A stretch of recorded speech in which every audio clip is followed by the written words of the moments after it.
Votre centre Leclerc, l'itinéraire le plus court pour faire des économies.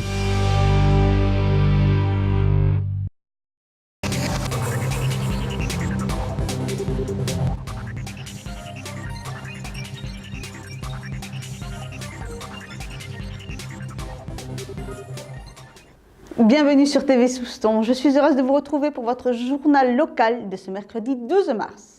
Nous commencerons cette édition par la présentation de la liste Souston Ensemble Autrement avec Anne-Marie Doga et ses colistiers. Quand au mois de novembre, fin novembre, début décembre, il est apparu qu'il n'y avait aucune liste qui se présentait, j'ai trouvé ça dommage. Donc on en a discuté et puis finalement on a dit voilà, on y va. Et c'est comme ça qu'a commencé l'aventure. C'est très dur de monter une liste, surtout 29 avec la parité, c'est pas évident du tout. Je comprends que les gens ne veulent pas forcément partir dans un conseil municipal. C'est pas évident du tout d'avoir toujours cette pression des gens qui sont jamais contents. Je voulais rassembler, j'ai toujours travaillé comme ça. Peu importe les gens, s'ils sont de droite, de gauche. Moi, tout ce que je voulais, c'était vraiment pas qu'il n'y ait pas d'extrême. Mais les bonnes idées sont partout. Donc moi, je travaille comme ça, avec les gens que j'apprécie. On est une équipe, on y va. On est là pour Souston, on est là tous ensemble et on va travailler comme ça. J'ai choisi les gens déjà. Surtout ceux que je voulais en tête, donc les adjoints. Avec leur aide, on a constitué une liste. Bon, ils avaient déjà des idées concernant leur programme, ce qu'ils voulaient proposer aux Soustonnais. Et chaque commission a commencé à travailler parce que le temps était très court pour nous, parce qu'en 3 mois, en fait, il a fallu tout construire. Mais les projets étaient là, dans leur tête, on les a mis par écrit. On va axer notre programme essentiellement sur le développement durable. Donc il y aura un audit déjà de tous les bâtiments communaux, essayer de réduire les dépenses. Il ne faut pas augmenter les impôts. Il faut ce que a fait d'ailleurs M. Montus, très bien. Donc à nous de continuer sur cette voie. Je pense que toutes les municipalités vont faire la même chose, c'est-à-dire essayer d'investir, essayer avec toutes les instances, essayer d'avoir des subventions, même si les dotations de l'État, on ne les connaît pas et elles vont diminuer, mais essayer d'investir avec ce qu'on a en fait, sans avoir de projet faramineux. Par exemple, M. Montus, il a la vague, moi ça je ne peux pas, ça c'est pas possible, pas à l'heure actuelle, pas des projets comme ça. Mais rester terre à terre en fait, faire des projets pour la ville, tout doucement. On a voté, nous en tant que minorité, on a voté des projets qu'il nous a présentés, très constructifs. Il ne faut pas non plus être dans l'opposition systématique parce que c'est une liste opposée. Ça, nous, on ne le comprend pas. Donc, il faut être constructif. Donc, si on passe, tant mieux. J'espère qu'eux, de leur côté, viendront nous aider aussi dans nos projets. Et puis, si on est dans l'opposition, nous ferons la même chose que nous avons fait pendant 6 ans, c'est-à-dire une opposition, certes, mais constructive. Je ne connais pas très bien la communauté de communes, ça je l'avoue. On étudiera les projets qu'ils vont nous proposer, puisque M. Kérouche a déjà annoncé son programme. Il y a des choses qui nous intéressent beaucoup, puisqu'il veut développer à Souston les sports nautiques. C'est une force que l'on a à Souston. Moi je suis pour développer cette activité. Donc on étudiera les projets et puis on donnera notre avis, tout simplement.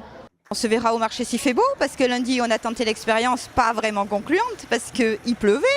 Donc on va recommencer lundi, je pense, en espérant qu'il fasse beau. Et puis j'ai une équipe qui, elle, va faire le tour un petit peu de Souston.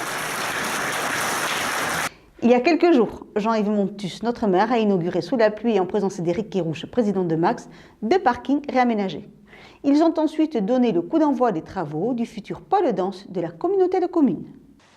Les parkings Sterlin et celui appelé désormais Pierre Barrère, situé en face de la maison de retraite, ont tous deux fait peau neuve.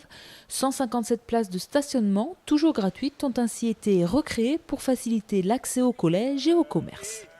et nous avons souhaité leur donner un air plus moderne et plus fonctionnel en y incluant tout ce qui concerne le ramassage des déchets ménagers et des ordures ménagères d'une façon urbaine avec des conteneurs semi-enterrés, en mettant des arbres, en faisant des plantations de platanes, en faisant des plantations arbustives, de façon à ce que ce soit agréable à regarder et facile à utiliser. Et en ce qui concerne le parking de Sterlès, c'était un vieux projet que nous avons pu concrétiser, qui se poursuivra, j'espère, dans les années futures avec un schéma de fonctionnement de circulation de tout ce quartier là-bas. C'est vraiment une opération que nous n'aurions jamais pu faire tout seul et la communauté de communes nous a donné un sacré coup de main. Je voudrais ici remercier tous les élus, en particulier le président Kérouche qui a porté ce projet avec moi. Autre projet pour Souston et la communauté de communes, projet de taille puisque l'ancien théâtre municipal va être transformé en pôle de danse. Le lancement des travaux a été donné par un premier coup de pinceau symbolique. C'était un petit clin d'œil parce que le bâtiment va être complètement rénové à l'intérieur et que sa façade va être refaite. Et l'ensemble des studios de danse vont être réaménagés dans le premier étage et puis un peu le deuxième étage du bâtiment. Selon la feuille de route culturelle de Max, après l'oralité à Cabreton, la musique à Tyros, la danse s'installe désormais à Souston, où elle a pris depuis plusieurs années ses quartiers, grâce notamment à la présence sur la commune du Conservatoire des Landes et de la salle Roger-Hanin. Le Conservatoire des Landes, c'était de la pratique musicale, mais avant, ça s'appelait l'École nationale de musique et de danse des Landes. Et qu'il y a toujours eu une pratique importante de la danse à Souston, notamment parce qu'existe la salle Roger-Hanin, dont le plateau permet justement des performances chorégraphiques. Donc l'idée, c'était de s'inscrire en complémentarité avec cette salle Roger-Hanin, d'une part, et de permettre aussi à d'autres personnes de Souston et de la communauté de pouvoir avoir un lieu dédié aux pratiques chorégraphiques. Pour les élus qui ont travaillé sur ce projet, le pôle danse se concrétise enfin.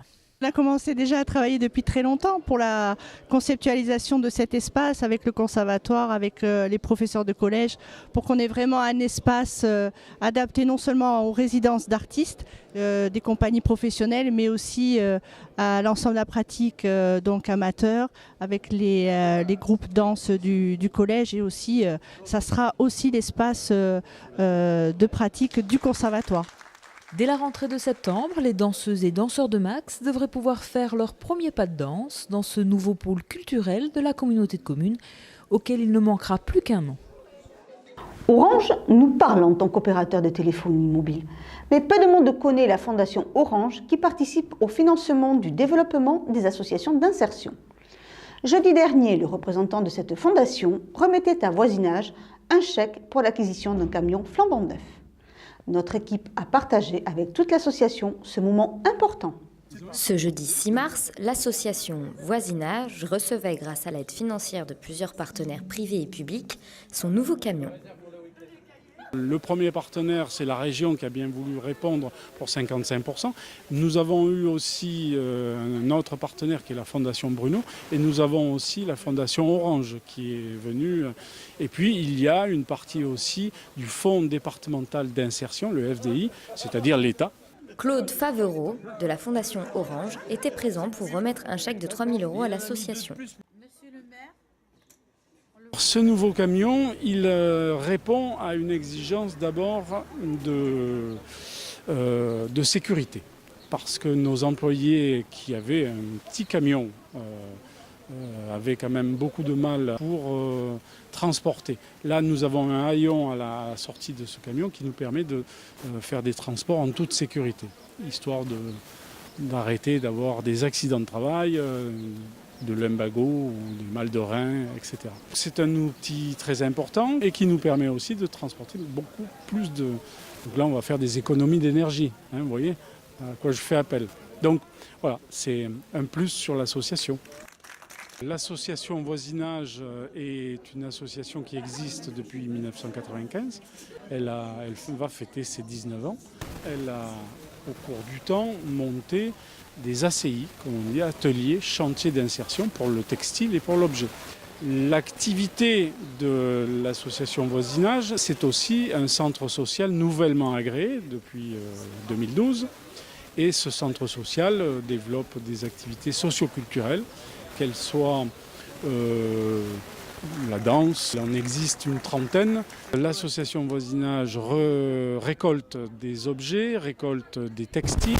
Nous avons, dans cette année 2014, l'intention de créer une recyclerie. Le projet est en marche et d'être en partenariat avec le Sitcom pour que nous ayons de moins en moins d'objets qui soient enfouis ou voire incinérés, mais beaucoup plus d'objets qui soient revendus, réemployés comme on dit, ou réutilisés, parce qu'il faudra en réparer certains, qu'ils soient de réparation mécanique ou que ce soit de l'électroménager à revoir.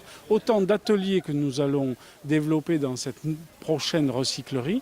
Un camion qui était attendu avec impatience par tous les membres de Voisinage. C'est une bonne année pour avoir à mettre en place des subventions et un dossier de subvention et à voir arriver le camion. Une soirée détente était programmée vendredi soir à la salle Roger Hanin avec la pièce Don Quichotte de la compagnie Anamorphose. Un mélange loufoque et drôle où le célèbre personnage de Cervantes prend vie dans un vide-grenier. Je vous propose d'aller y faire un tour. Vendredi, c'était théâtre à la salle Roger Hanin de Souston avec Don Quichotte de la compagnie Anamorphose. Don Quichotte est de temps en temps monté au théâtre et c'est un pari parce que c'est un roman de 2000 pages. Laurent Rogerot avait envie de monter un spectacle sur ce personnage, sur ce roman, parce que c'est un classique auquel certains hommes de théâtre aiment bien se confronter. Le vide-grenier permet de tout un tas de constructions avec les objets qu'on va assembler les uns avec les autres pour faire des chevaux, une prison et tout un tas de choses qui vont permettre d'illustrer, de situer l'histoire dans une ambiance particulière. Laurent est quelqu'un qui travaille beaucoup avec l'objet depuis le début, qui a une formation de comédien mais qui aime aussi beaucoup la marionnette et aussi le théâtre d'objets. Alors, il faudrait s'entendre un peu et s'expliquer sur le théâtre d'objets. Et à travers l'objet, il y a l'imaginaire qui se révèle. Il y a vraiment cette envie de faire rêver aussi avec l'objet. Je vais reprendre un peu les mots de Laurent. Tout ça, ce ne sont que des supports pour rêver, aller plus loin. L'idée, c'est pas de faire des choses belles et terminées. C'est juste de créer un support pour l'imaginaire, pour que chacun puisse rêver et finalement rêver son Don Quichotte et son histoire. L'idée à chaque fois pour la mise en scène, c'est de se dire qu'est-ce qui va rendre accessible le texte au spectateur. Plusieurs outils scéniques sont utilisés, que ce soit le chant, la marionnette, l'association d'objets pour créer des personnages, le fait de se costumer, etc. Tout cela sont des outils et des supports pour imaginer, essayer de faire passer ce texte et de transmettre cette histoire. Ou que chacun puisse rêver avec cette histoire, parce que je crois qu'on pourrait se mettre d'accord sur le fait qu'on ne sait toujours pas c'est qui Don Quichotte, c'est qui Sancho Panza. La compagnie elle est dirigée donc par Laurent Rogerot, le metteur en scène. Il fait appel à des comédiens, certains pour la première fois comme nous trois, et d'autres, donc Olivier et Boris, qui ont joué dans pas mal de spectacles pour Laurent avant. Mais la compagnie en lui-même, il n'y a pas de comédien permanent en fait. C'est lui, le metteur en scène, souvent il joue aussi dans ses spectacles. Le spectacle a mis 2 ans à être construit entre le moment de la réflexion, les 1200 pages des 2 tomes de Don Quichotte qu'il a fallu lire et relire, découper, et puis la recherche de l'objet, d'association d'objets, la recherche scénographique. Donc tout ça en tout, ça a pris 2 ans, et la recherche de production. Nous, comédiens sur le plateau, on a travaillé 9 semaines. On a fait quand même 2 semaines de répétition à mi-misant. La compagnie est en tournée jusqu'au mois de mai. Pour en savoir plus, rendez-vous sur leur site internet.